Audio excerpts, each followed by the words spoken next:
Very good morning, students of class 8th. Students, today I am going to give you video of lesson number 7 from your Vyakaran book, Hindi first. So, your Udbodhan book, today I am going to give you video, chapter number 7, name is समास. बच्चों, आज हम समास पाठ से आपको YouTube video बनाकर दे रहे हैं. तो देखिए, चलिए हम चलते हैं इसमें परस्पर संबंध रखने वाले दो या दो से अधिक शब्दों को पदों के मेल से जो बनता है उसे समास कहते हैं. ठीक है. समास की प्रक्रिया से जो शब्द बनते हैं उन्हें समास पद कहते हैं. जैसे महादेव ग्रामागत. ठीक है. समस्त पदों को अलग करने की विधि को समास विग्रह कहते हैं. जैसे यहाँ पे महादेव ग्राम आगत था, तो इसी को जब हम अलग करते हैं, सेपरेट करते हैं, वो समास विग्रह कहलाता है. जैसे राह प्लस खर्च, राह और खर्च को हमने अलग कर दिया तो ये विग्रह हो गया. फिर हमने इसे जोड़ दिया तो राह खर्च, तो ये समस्त पद हो गया. समास विग्रह में दो पद होते हैं बच्चों. ठीक है. पूर्व पद और दूसरा उत्तर पद. पहला पद पूर्व पद कहलाता है, दूसरा पद जो है वो उत्तर पद कहलाता है. समास के भेद. समास के चार भेद होते हैं. अव्ययी भाव समास, तत्पुरुष समास, बहुब्रीहि समास और द्वंद्व समास. अव्ययी भाव समास में देखिए क्या होता है. अव्ययी भाव समास में इसमें पहला वाला पद जो होता है वो प्रधान होता है. उसमें समस्त पद लिंग, वचन और कारक की दृष्टि से नहीं बताया जाता है. अर्थात पहला पद जो होता है वो अव्यय होता है. जैसे इसमें आप उदाहरण में देख सकते हैं, भर पेट. भर जो है ये अव्यय है बच्चों. अब आता है अव्ययी भाव समास की ये जो तालिका है, इसमें इन्होंने बहुत सारे उदाहरण दे रखे हैं. देखिए, जैसे घर घर, प्रत्येक घर. अनजाने, बिना जाने. यथा शक्ति, शक्ति के अनुसार. रातों रात, रात ही रात में. हाथों हाथ, हाथ ही हाथ में. यथाविधि, विधि के अनुसार. यथा संभव, जैसा संभव हो. फिर आप दूसरी तरफ देखिए, प्रत्येक, एक एक, निडर, बिना डर के. कानो कान, कान ही कान में. आजीवन, जीवन भर. आमरण, मृत्युलोक. बेकाबू, बिना काबू के.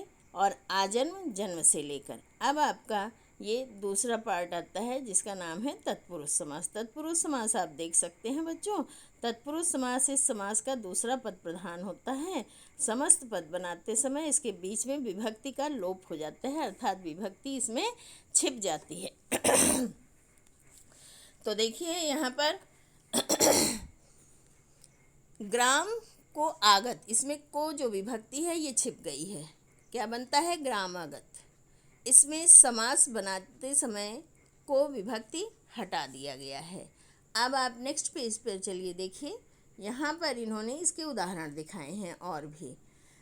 रसोई घर, रसोई के लिए घर. देखिए, के लिए विभक्ति इसमें छिप गया था. कामचोर, काम से जी चुराने वाला. शरणागत, शरण में आया हुआ. आप बीती, आप पर बीती. तो ये विभक्ति छिपे हुए थे. जब उसका विग्रह किया गया तो विभक्ति दिखाई देने लगा. ऐसे ही तत्पुरुष समास के और भी भेद हैं.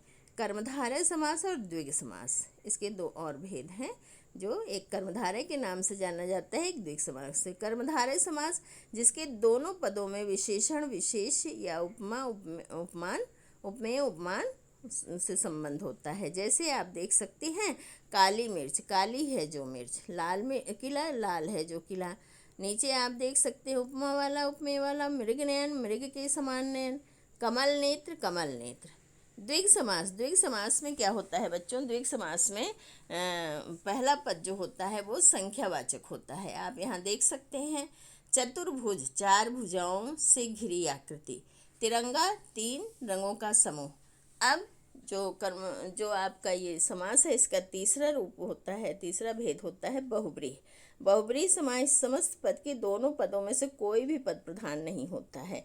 उनको मिलाने से जो एक तीसरा उसका मीनिंग निकलता है वो प्रधान होता है. इसको बहुब्रीहि समास कहते हैं. आप इस उदाहरण से समझ सकेंगे. देखिए, 10 मुख. 10 मुख हैं जिसके, है ना. 10 मुख हैं जिसके. किसके हैं 10 मुख? रावण के, अर्थात रावण. तो रावण प्रधान हुआ यहाँ पर. ठीक है. इसी तरह सारे हैं. लंबोदर, लंबा है उदर जिसका, अर्थात गणेश जी.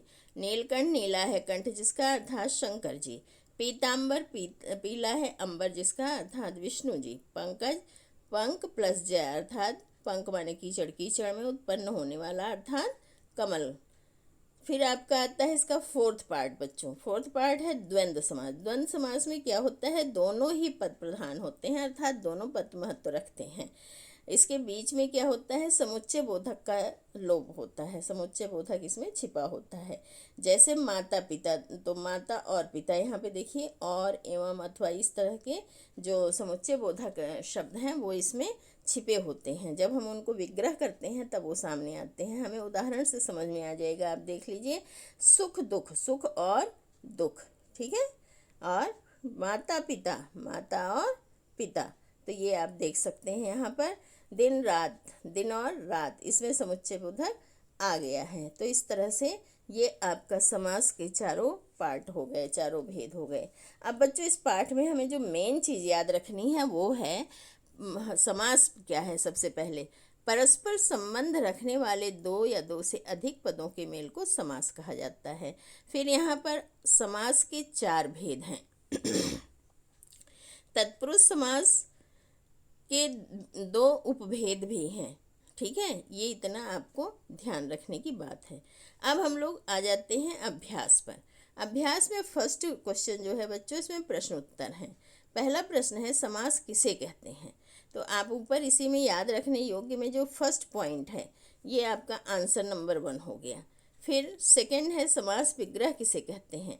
इसमें आप फर्स्ट पेज पे आ जाएंगे, फर्स्ट पेज पे आ जाइए। फर्स्ट पेज की जो ये थर्ड लाइन है बच्चों, इसकी जो ये थर्ड लाइन है, समस्त पदों को अलग करने की विधि को समास विग्रह कहते हैं। ये लाइन राह खर्च, ये उदाहरण भी लिखना है। ये आपका आंसर नंबर 2 हो गया।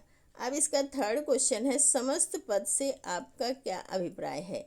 इसी फर्स्ट पेज पे बच्चों जो इसका सेकंड पॉइंट है, सेकंड पॉइंट आप देखिए, समास की प्रक्रिया से जो शब्द बनते हैं उन्हें समस्त पद कहते हैं। ये इसका आंसर हो गया, उसका उदाहरण लिख देंगे। अब फोर्थ क्वेश्चन है तत्पुरुष समास किसे कहते हैं, इसका विग्रह करने पर क्या परिवर्तन हो जाता है। तो आप फर्स्ट पेज पे ही लास्ट में देखिए, यहाँ पर ये है तत्पुरुष समास, इसका पूरा डेफिनेशन आ जाएगा। और इसकी नीचे वाली लाइन ये ग्राम को आ गया, समस्त पद ग्रामागत, इसमें समास बनाते समय को विभक्ति हटा दी जाती है। यहाँ तक आप पूरा लिख देंगे। अब आप बच्चों आ जाएंगे इसके सेकंड क्वेश्चन पे। सेकंड क्वेश्चन में आपको क्या करना है, अंतर स्पष्ट करना है। अंतर स्पष्ट करने के लिए कर्मधारय और बहुब्रीहि समास, इन दोनों की आपको डेफिनेशन लिख देनी है और एक एक उदाहरण लिख देना है। इसी तरह से सेकंड क्वेश्चन में द्विग समास और बहुब्रीहि समास, द्विग की और बहुब्रीहि की आप दोनों की डेफिनेशन लिख देंगे, दोनों का उदाहरण लिख देंगे, तो अंतर अपने आप स्पष्ट हो जाएगा। अब बच्चों आप थर्ड पार्ट पे आते हैं। थर्ड पार्ट में आपको क्या करना है, थर्ड पार्ट में आपको समस्त पद दिया गया है, उसका विग्रह करना है और उसकी वैरायटी बतानी है, मतलब नाम बताना है कि वो कौन सा समास है। तो आप यहाँ देख सकते हैं दाल रोटी, दाल और रोटी, ये द्वंद्व समास है, इसमें समुच्चय बोधक दिखाई दे रहा है। आमरण, आ प्लस मरण, अव्ययी भाव समास होगा। 4 मास का समूह, चौमासा दिया है ना, 4 मास का समूह द्विग समास होगा। नाक और कान, द्वंद्व समास होगा। विद्या से हीन, तत्पुरुष समास है, इसमें भक्ति का लोप था, विद्याहीन है ना। 10 है आनंद जिसके अर्थात रावण, यह आपका बहुव्रीहि समास हो गया।